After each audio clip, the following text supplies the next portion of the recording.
2 or 3 biggest opportunities you see we should take advantage of in this season right now? The biggest one is global expansion. I went from being in 6 countries last year, I'll be in probably 20 by the end of this year. If you look at any big company in the United States, they're not United States companies. They're global companies. They're really in China, all of Africa. They're in all of Europe. If you're not global, you're not gonna make that much money. And here's the thing no one talks about. Even though they don't have the spending power as maybe we do in the United States, there's not as much competition for most industries. So it's easier to penetrate and get the revenue.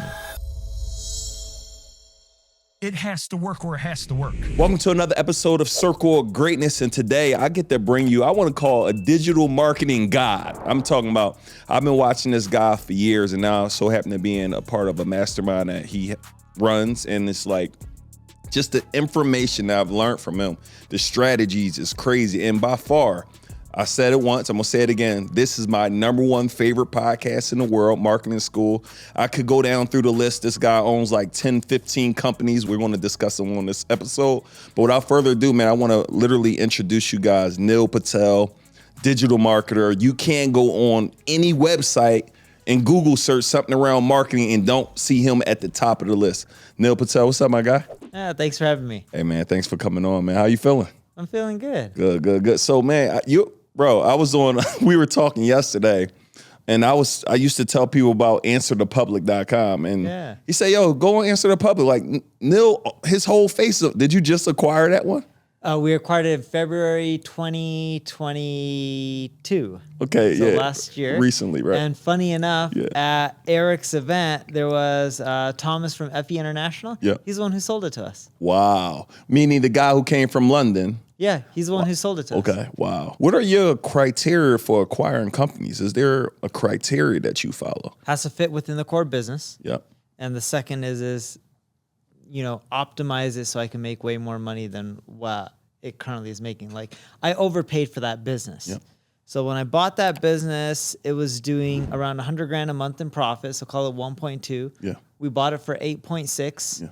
Yeah. And of the 8.6 million, it's overpaying. If I was to sell that business tomorrow, I wouldn't get 8.6 for it. Right.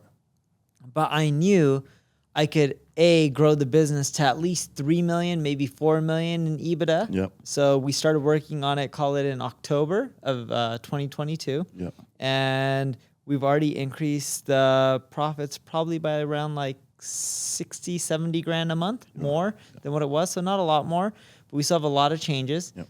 And we'll eventually get it there. And then the multiple will be pretty big. Yeah. Or good, not big. But if I bought it for, call it 8.6, unless I get that thing to 3 million in EBITDA, conservatively, I know I would have paid less than 3 times for that business. Yeah.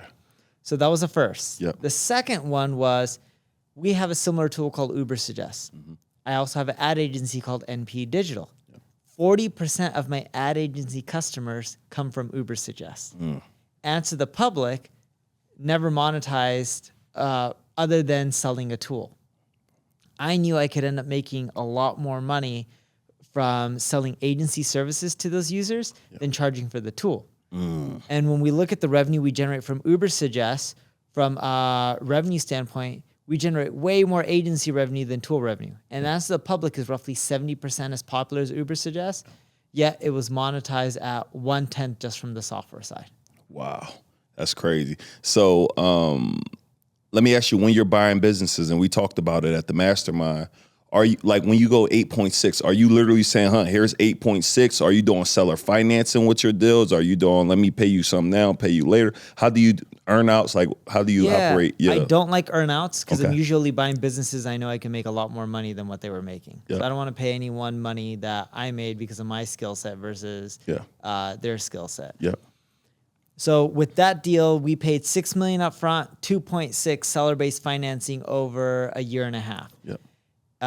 Typically, if we have to do all cash up front, we will. We try to do as much seller financing as possible because then we can use their own profits to pay, their own loan payments, right? So in essence, I'm using their money to pay themselves off, which means my acquisition price was much cheaper. Right, that's good. So before we go, because I want to dive deeper in just a lot of these companies you've been acquiring, what was your start? Like, I know it wasn't, hey, I'm just buying companies for 8.6. What made you get into this industry, and how long have you been in the just digital marketing industry? So I'm old. At least You like for the industry. 37, right? Yeah, I'm 37. Yeah, that's not old. I'm You're young. 35. You look younger than 35. Right. You know, black don't crack. Well, Indian does crack, so we age, especially on my hair. I have no more hair. But so I've been in the industry for, call it 21, 22 years. Wow. You can say 22. I started 15 and a half, so that's why I'm rounding. Yeah. But when you think about it, when I first started off, I started off just grinding it out, selling marketing services, trying a lot of different businesses. Most failed, learned a lot of what not to do. Yep. I'm not the smartest person in the world. Yep. And eventually it led me down a path of what you should be doing, because all that was left was the stuff you should be doing, because I learned not to keep repeating the same old mistakes. And I've always stuck within the marketing niche, mainly software. Yep. The current focus is my ad agency, NP Digital, but the only reason I'm focusing on it is A, I love it, but B, we have so many leads. That's why we really started it. And I just had a ton of fun. Yeah. And I never thought I would have so much fun running an ad agency. Yeah. And because you see so many different type of companies in different industries, you continually learn more each and every single day. And for me, that's fun. Yeah. I mean, who are some of your clients, if you're allowed to share? Like, because I know you got a lot of pride. Like Eric was saying, he have Uber and I think Airbnb. Like, he got some big. I would assume you got a lot of large clients as well. Yeah, we have a ton. I'll end up blanking on most of them, but like Tata Motors, so Range Rover, Jaguar, Adobe, Cisco, Western Union, SoFi, but the list goes on. I know What we have do a you lot do of for them specifically? Like, I'm assuming you do something different for everyone, but what are some services that they are reaching out to your company to perform from? Is it running ads? Is it running media? Like, what's a little bit about that? Yeah, so we do all forms of digital marketing. So whether it's social media, organic or paid, or SEO, or paid advertising on Google or Bing, or just helping them with things like creating content for YouTube, or switching up creatives for their TikTok ads, or email marketing, or conversion optimization, or even creating content for their own blog. We literally do anything that's digital marketing. What is the minimum? Because I know you're not taking a client that's maybe $5,000 a month. What is like the minimum that you guys are looking for? So we have an SMB division, but majority of our money is made from enterprise. Yeah. Most of our enterprise customers at this point are 7+ figures a year. Yeah. So let me ask you this, because somebody's looking for, I like to call them, they're like well clients, right? Like a Uber, a Cisco, a Airbnb, all these. I'm assuming you're acquiring a lot of them through your tools and your agency, but what about that person starting out? Like, what are some ways to acquire a larger client like that? If, hey, I don't got a year or two to build up SEO, what are some things, is it relationships? What's some things people could do to try to acquire a Cisco or something like that? So at this point, we're on our 6th year of our business, and I learned something really interesting. Yep. I assumed that people would generate most of their customers through marketing. Yep. Like we rank on Google for everything. You mentioned that earlier. But shockingly, that's not where the majority of our revenue comes from. At the beginning, it was. Wow. 76% of our enterprise revenue comes from either employee referrals, so like employee referring a client, client referrals, in which existing client refers another client. For example, we just had the CMO of Ethos, which is a big insurance company, intro us to Figma, which is a design tool that Adobe bought for $20 billion. Wow. So client referrals. And then the third bucket is RFPs. So companies saying, hey, we're interested in all these services, and they put it out to like 10, 20 agencies, and you got to go fight for the business. Yeah. How many people you got now? I think you said it's 9. How many employees you have now? Not that big. We're getting close to 800. I think we're around 750, but we're adding quite a bit. And going back to your original question is, how do you get a Cisco? Yeah. Honestly, it's providing really good work and working your way up. If I was starting off, I would shoot for those small clients and do amazing work. And you'll be shocked on how many of those people eventually jump ship to bigger companies because they end up paying more money. I'm talking about the employees, right? So let's say I'm doing marketing for, Joe's Car Wash. Yep. And that person at Joe's Car Wash is like, oh, I got a job at Ford. So then you start working with that local Ford dealership because you did really good work for that car wash. And maybe not that person at Ford, but maybe his friend is working at Mitsubishi corporate or Jaguar corporate, and it's like, oh yeah, we use this guy, Neil, he has this agency called NP Digital. They do amazing work. And that's how you eventually get the big brands. Yeah. But you got to produce amazing results for people and do whatever you can to really delight. That's customer. good. Yeah, that's powerful. Just doing that. How are you, man? And I know you got a executive leadership team. Like you're not in the business technically, right? But how are you managing, or how is the team managing a team of 800? Like, how are you? Seems like a what? Like, I want a big company, but I want to do 100 million. I want to figure out how to do that, right? But I don't want 1,000 employees. I'm trying to. How can I do that? Yeah, you don't need 1,000 employees. How there's are you a lot of managing businesses that, that scale. Yeah. So I'm lucky. My CEO is a guy named Mike Gullickson. Yeah. Mike Gullickson was iProspect, which is a company owned by Dentsu, and his division I think iProspect had around 4,000 or 5,000 employees. Wow. So he's used to managing a lot of people. Yeah. So we're kind of small for the headcount, what he's used to. Right. That makes it easy. And then I focus my time on strategy. Like we're in 8 countries right now, and we just put an offer out for someone to head up Portugal for us. We put an offer out for someone to head up Spain for us. When I was in Miami, I interviewed someone to head up Latin America, Wow. Spanish speaking, Mexico, Chile, Colombia, and Argentina.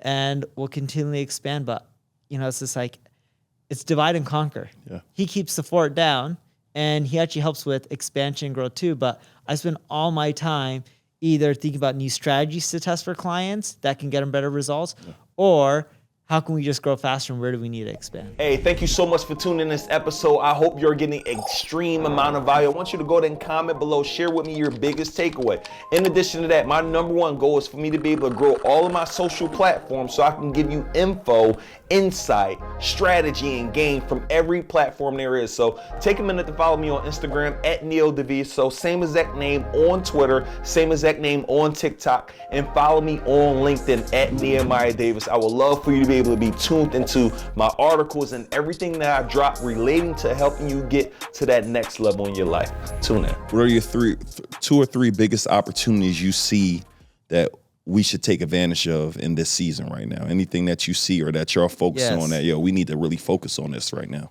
So the biggest one is global expansion. I already mentioned I'm expanding globally. Yeah. I went from being in 6 countries last year to I'll be in probably 20 by the end of this year. Wow.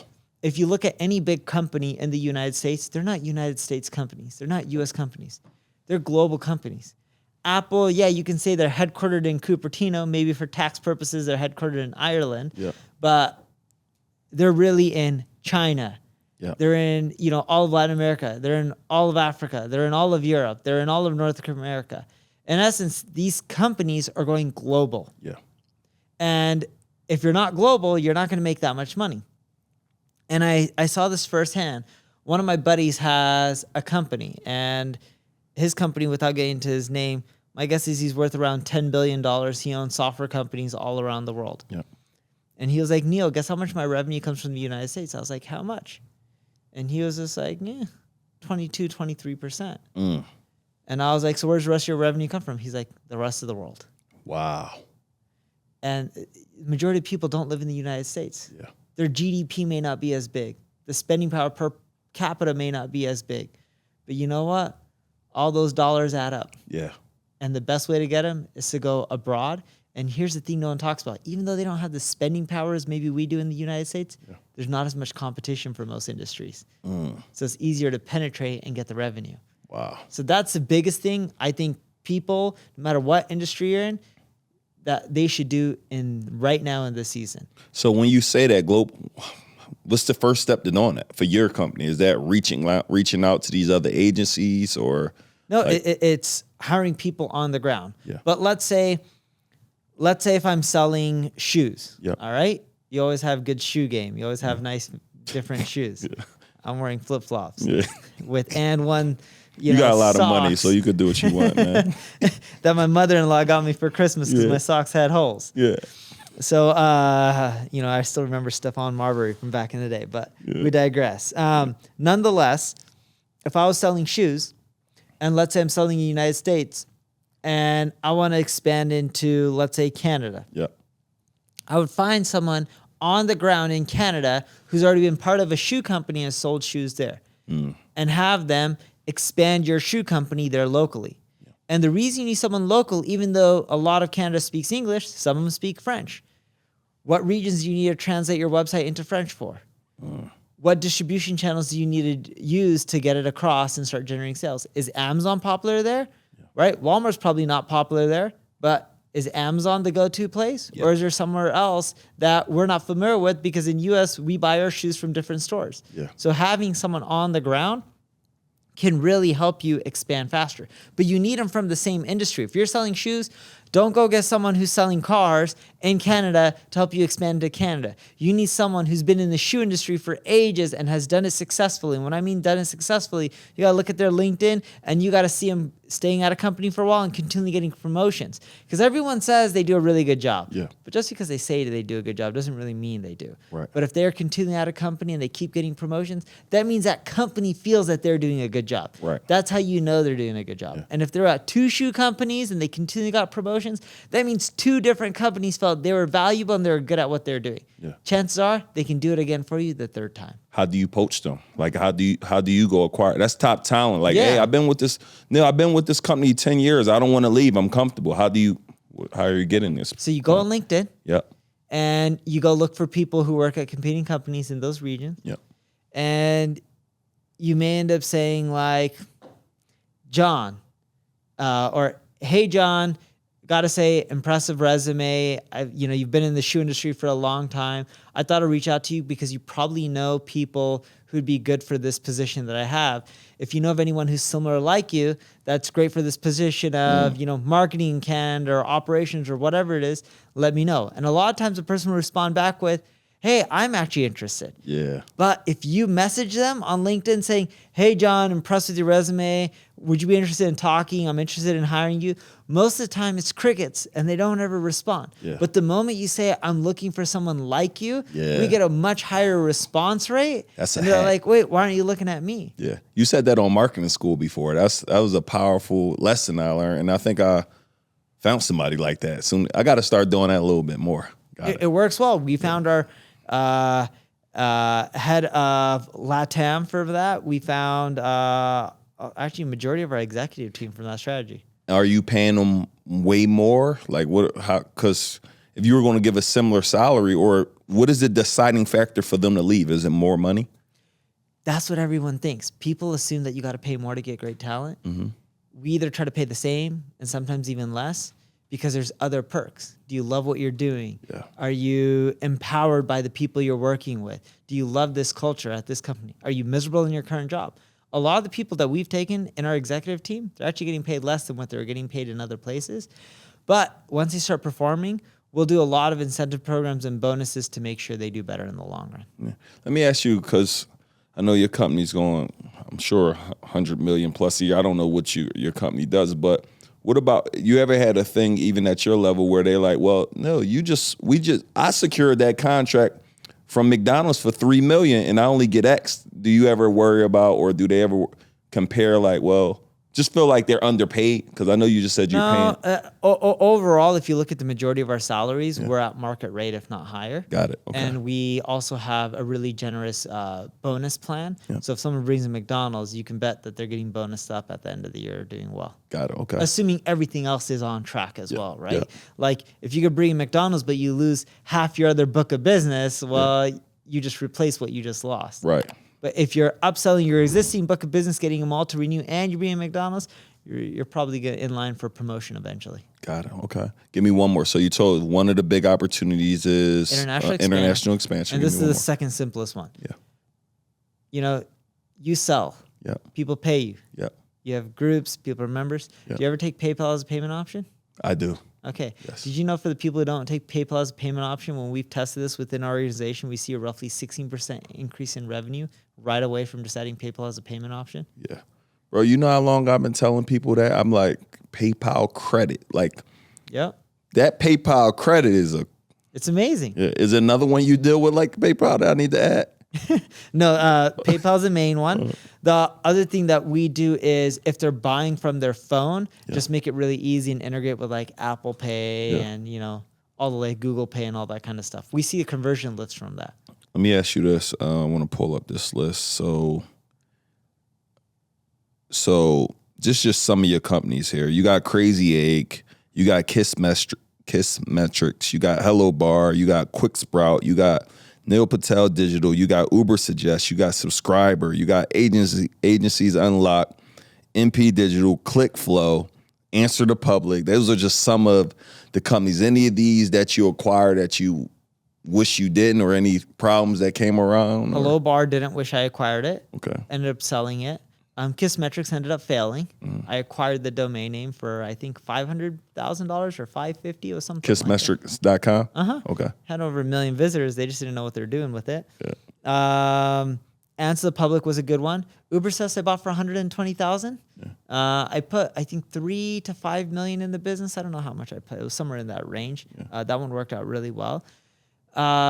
But the big thing that I learned over the years is I focused on too many businesses, and I wish I just had, laser focus, just focusing on one business. Yeah. And that's what I do now. I just focus on the ad agency. Yeah, by Answer the Public and Uber, but we just tuck them into the ad agency. Yeah. You just are you doing all of this to just do a roll up and sell all of this one day?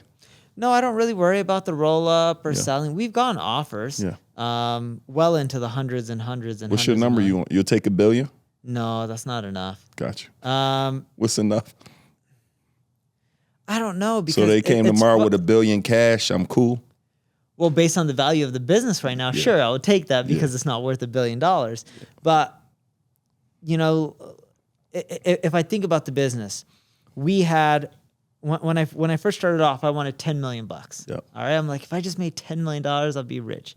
Then 10 million became 100 million, and then $1 million just kept going up and up. And I remember last year we had an offer for $515 million. Yeah.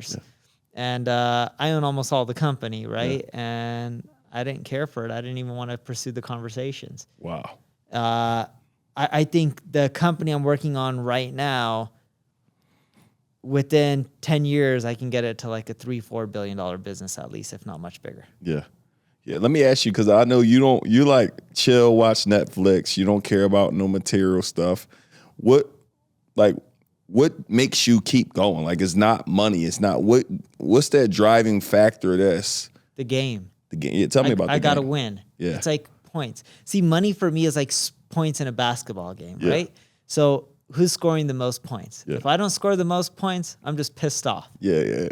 And it's not just me scoring the most points, it's my team as well, because it's a team effort. Yeah. And for me, points are like money, and I just have to have the most. Not for spending or anything like that. Like, my wife has a Bentley, and the cars are worth more now than they were when we bought them because there's a shortage. I was telling my wife, I'm like, our lease on the Bentley is up. Should we get rid of it? Because we would come up and then we wouldn't owe any money because we're a little bit over on mileage. I'm like, gonna get a Honda Odyssey. Yeah. Save some money, Yeah. And my wife's all for it. She's like, yeah. And then she's like, yeah, you go handle it. And then once I realized I had to go figure out how to sell the car and stuff, I'm like, oh, this is a headache. Yeah. But other than that, it's like, I don't really care for the money. My wife spends all her time donating the money. Yeah. And I don't want to give our kids money. I think they should go earn it like everyone else. Mm-hmm. There's so many poor people. How old are your kids? You got 2 kids, I believe. 3 and 1. Yeah. You have kids? Yep. 4. 4 kids? Yeah, I got an army. Okay. Yeah. What are the ages? 17. When we got married, my wife already had a daughter. We just had 3 under 3. So we got a 3-year-old, 18-month-old, and 8-month-old. I'm looking forward to the age or the time when they're all 17 because I think it's going to be easier. Yeah, I believe so. Yeah. So, but for me, it's like, I don't want to give my kids money. There's people all over this world that are struggling, like even in the United States. Yep. And my wife believes, and I do too, if I make the money, it's mine and I have whatever right to do with it and I pay my taxes. And they say that's one of the biggest quote unquote contributions because a lot of people don't know where the tax dollars go, although it goes to schooling and roads, but a lot of it's inefficient. And, there's nothing wrong with paying taxes. We pay them. But I believe that's not enough. Yeah. Like, I was sitting down with one of my buddies. He graduated from Harvard. He grew up in Michigan, I think it was, on a farm. And luckily for him, he was athletic, got some scholarships, did well. And we were having a debate, and I was just like, I believe if you take, because I originally grew up in LA or Orange County, which is close to LA, but we have a home in Beverly Hills. And I was telling him, like, I believe if you go to the inner city, like places like Compton or East LA, and you take some of these kids and you give them all the tools, I bet you they're going to do better than the kids in Beverly Hills who more than half of them are probably lazy and they're like, oh, my parents are rich and I don't have to do crap. Yeah. And I believe that why don't those other kids have the opportunity? Right. And if you have money and you can give it, why not? And for people like my wife and I, we love helping out with things like education, because a lot of people talk about disparities, whether it's with women versus men or different races. And I think a lot of it comes down to education. It's not genetics. It's not talent. It's not how smart they are. If you gave them the opportunities and gave them the same thing as some of these rich kids, they would be so much better off. Right. And I think that would make the world a better place. So that's what my wife and I want to spend our money on. And we can't do impact like, let's say, Elon Musk is going to do, where he's going to take people to Mars and make sure we're not relying on one colony, or what Bill Gates is doing. I know a lot of people hate him, but he does donate a lot of money. Yeah. We can't do what a lot of those guys do because we don't have the money, but we just try to do our part. Hey, sorry to stop the episode. I know you're probably wondering, Neil, I always see you with that brand on. How can I be a part of it? How can I get the official gear of every entrepreneur in the world? What I need you to do is go to newageceos.com so you can get your gear. We got something for women. We got something for men. We got something for spring. We got something for fall. We got something for winter. We want to make sure you have the official gear of every entrepreneur in the world. Go to newageceos.com. And it's funny you said, because I think about, you said you started 22 years ago. You were 15. Who exposed you to digital marketing? Did you see something? I don't know. Was it a parent? Anybody said you need to get into this? No, I wish. I was trying to find a job that paid six figures because I was in high school and I wanted to live a better life. You was trying to figure out a job that pays six figures in high school at 15. Okay. I was like, let me go on monster.com trying to find a job. They don't require college degrees. I'm like, I'm 15. I don't have no college degree. But then I saw that monster.com site was publicly traded. They're worth hundreds of millions of dollars at the time. I'm like, I'm just going to create a job board, copy them, make 1% of what they make, and I'm going to be a rich kid. Yeah. Popped up a job board, paid some kids in different countries to help me out. Popped it up. No one came to it. Yeah. And I was like, man, this sucks. Yeah. And then I was like, oh, crap, I got to do something called marketing. I just thought people come to your website. I was so ignorant. Right. I was so young. I didn't know any better. And then I learned you had to do marketing. I paid some marketing firms. I was working at a theme park cleaning trash. This is at 15 and 16. 15 and a half. Yeah. I was cleaning toilets and stuff like that and making money to pay a marketing firm. Got ripped off, got no results. I ran out of money, broke, frustrated. Learned it on my own, and I started getting results. Yeah. And that's when I was like, got the traffic to my website, started becoming a popular job website. Still made no money because I didn't know how to accept payments online. Right. And I was a book nerd. So I went to nighttime college classes while I was in high school. When I was 16, my first speech was on how Google works and how to get traffic from it. Someone in there hired me. And he's like, I work at this power supply company. We're a manufacturer. We put power supplies in planes and heart resuscitators. And we're looking for someone like you. And he introduced me to his boss. They hired me for $5,000 a month. Drove him $25 million a year in revenue. Wow. He introduced me to the owner of the company. His son owned an ad agency. He introduced me to a few other clients, and I was making $20,000 a month when I was 16. That's how it started. Wow. And I asked that question because I'm like, well, 22 years ago, I didn't know what a six-figure salary. It kind of shows I don't know your upbringing. I didn't look into that. But just where I came from, they weren't talking about no six-figure salaries, owning a business. So the difference is just like, if I would have known about digital world, I started a fruit truck and a junk removal business. If I would have started digital 7 years, it's cool, but it's a lot of work. But I'm saying if I would have learned about digital, I'd be so much further ahead. But that's why I'm going to try to make it more of a mission to really educate these younger kids, because they don't even know this world, digital marketing. They just think I'm going to find a job and just work this till I'm 70. Yeah. That's all art in our culture. That's what's like beat into your brain. Yeah, that's how my parents were. You stay at the same job until you're retired, and then you get your pension, and that's it. Yeah. And majority where I grew up, majority of people were not making six figures. That was rare. Yeah. And I grew up in a neighborhood that was mixed race. So you had everyone, right? Whites, blacks, Asians, Hispanics. Like literally, it was just a melting pot. Yeah. And in California, depending where you grow up, that's normal. I did realize when I grew up, that's not how the rest of the United States is. Yeah. But that's how I grew up, and that was normal. Loved it. And I just wanted something better. Because like in my high school, people weren't really driving Mercedes or anything like that, but you would see them every once in a while like, wow, I want a Mercedes. Yeah. And that's why I was looking for a six-figure job so I could buy that stuff. Yeah, that's powerful. Let me ask you this, a couple more questions. So 1 to 10 million, what are some mistakes that you should be looking out for? And I guess same thing, 10 to 100 million. Sure. So the big thing with 1 to 10 is actually the first biggest mistake is going to be TAM. TAM stands for total addressable market. The reason people struggle to go from 1 to 10 million or even 0 to 1 million or 5 million is because they're in too small niches. Everyone says the riches are in the niches. No, the riches are not in the niches. The riches are in the big, broad markets. It's really hard to dominate 50% of a niche. It's easier to gobble up 0.1% of $100+ billion market. So go after really big markets. Yeah. So that's the first big mistake, because if there's a big market, that means there's a lot of buyers. It's easier to sell and generate revenue. The second mistake is trying to figure it out all on your own. That's a fact. Big facts. Yeah, you don't need to be great at everything as an entrepreneur. Focus on what you're good at. Hire other people who are better at you than for the rest. Yeah. And you'll scale quicker. Yeah. The third thing that people really mess up on from 1 to 10 is they do too many things. So it's not just focus, but it's focus on, right? When I say focus, a lot of people are like, yeah, I'm still focusing on that one business. But then they'll start adding too many product lines within that one business and it starts distracting them. Yeah. If your current core business is growing really fast year over year, let's call it 40, 50%, year over year, even 30%, there's no reason for you to have to switch and divert your focus. You don't need to add more product lines if you're growing double 100% a year or even 50%. Yeah. So that's another big mistake that we see people make. Now, from 10 to 100, the big thing, and this is the main one that we see, the people that usually take you from 1 to 10 are usually the different people that you need to take you from 10 to 100. Yeah. That's a bigger mistake, because a lot of people that can go from 1 to 10, they're more entrepreneur, they're startup-y people.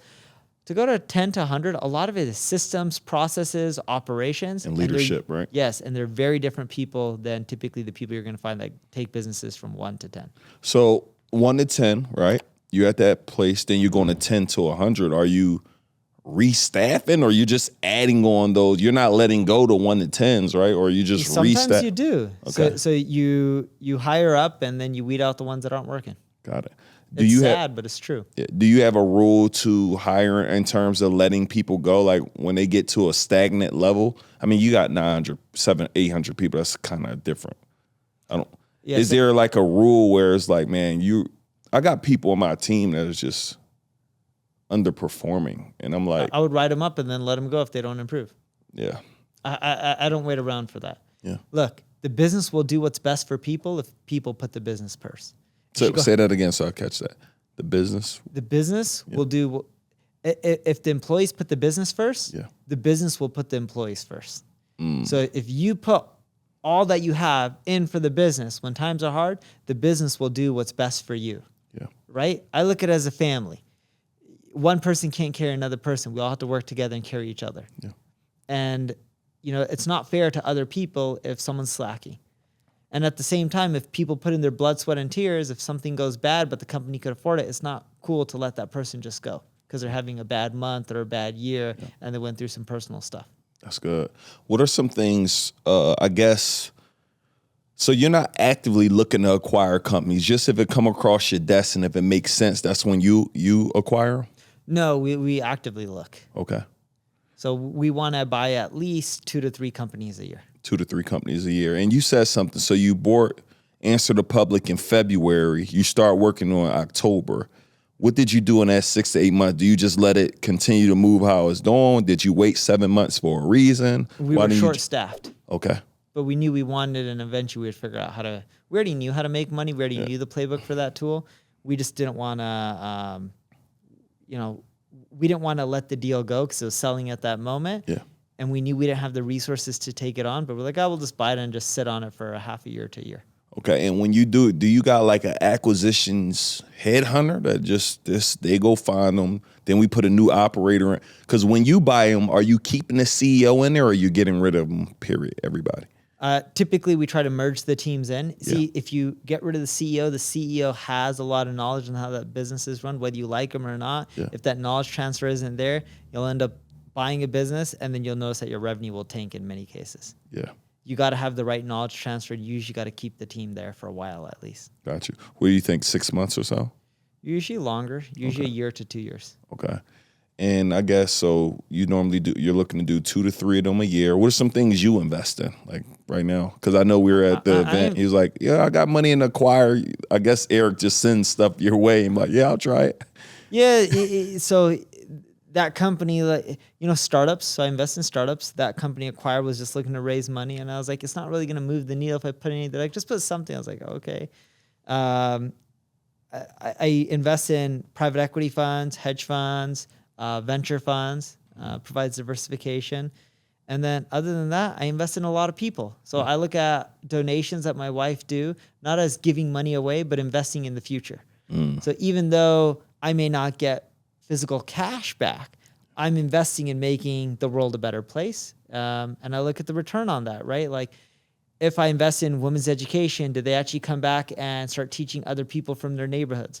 Like we did a lot of programs in Africa called Growing Gardens, in which a lot of people have AIDS. And when it comes with AIDS, a lot of people are given the medication for free, but they don't want to take the medication because if your body doesn't have the right nutrients and the food, you don't want to take the medication, your body doesn't do well with it. So you need to have them on the right diets, nutritious diets, and eating right. So we did a program, or there was someone else who did a program, we donated quite a bit to it, called Growing Gardens, where people are growing gardens within their village. Not only did it feed them, started feeding people in their village. Powerful. Right? Yeah. So it's just, how many more programs can you find? And they're all over. There's people struggling in Africa and Asia and India, United States. There's people struggling everywhere. So, whenever you can help, it's great. And for me, that's probably the best investment that we're making right now. That's powerful. That's powerful. Right now, and we're about to bring it to a wrap, for personal brands looking to build, how important is SEO for these personal brands? Like you got neilpatel.com, but like you're saying, I don't plan on really selling it like that. But do you think building a personal brand now is just as important, or should you be focusing, I guess, more on building like Hormozi built a personal brand, but he's still able to sell Gym Launch, although he was a huge component of Gym Launch. So I look at personal branding and SEO. SEO is great, but if you really want to build a personal brand, it's social media first. Yeah, okay. And it's video content specifically. And you need video content on LinkedIn, YouTube, TikTok, Instagram, Facebook, Twitter. Just take the same video content, publish it everywhere. Yeah. Even on Snap. You could be like, barely any of my audience is on Snap. Well, someone may see it. It's better than nothing. You already created the content. It doesn't cost you much more to publish it again on another social channel. And that's simple too. Just put it everywhere. Yep. Yeah. And it doesn't have to be high quality production, right? Like your business is doing really well. You guys are big. So it's like, it makes sense. Sure, but you guys are big. If you look at majority of the businesses out there, you guys do extremely well. Right. And you can afford to do high quality production, but when you're starting out, you don't need it. Just bust out your phone, hit the record button, put it up. Yeah. And that's what I do. I'm like, yo, these iPhone videos be performing better than these edited, polished videos that we have sometimes. That's right. Yeah, man. Well, Neil, I appreciate you just coming on the show. If you could let everybody know, I guess lead the world with a piece of advice if you want, and just let people know how they can just tap in with you if you got anything to offer, or if you want to check anything out. It doesn't matter where your education is or where you're from. Entrepreneurship is tough. And if you really want to do well, don't worry about not going to Harvard or any one of those schools. Yep. You're going to make mistakes. Even Elon Musk and Mark Zuckerberg make mistakes. Yep. Just learn from your mistakes. If you avoid making the same mistake over and over again, eventually it'll lead you down a path of what you should be doing. Let's go. So I hope that helps everyone. And if you're looking to connect, neilpatel.com. Yep. Thank you so much, brother. Appreciate Thanks that. for having me. Yeah, this was fire, bro. Thank you. Let's get it.